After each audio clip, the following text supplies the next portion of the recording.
અહીંયા વાત થઈ કે મુશ્કેલ સમય છે, સંઘર્ષનો સમય છે, ખૂબ પડકારો છે. કોઈએ કહ્યું કે કાંટાળો તાજ છે. હું આજે તમને વિશ્વાસ સાથે કહેવા માંગુ છું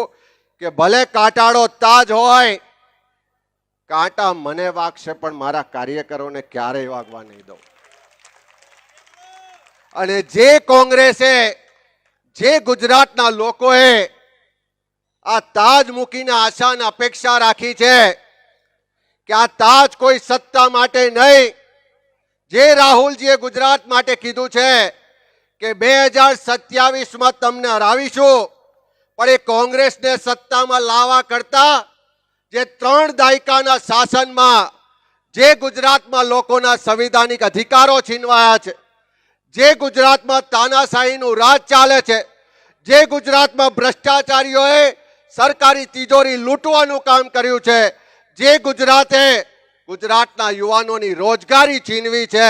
જે લોકોએ બેન દીકરીઓની ઇજ્જત આબરૂ બચાવવા માટે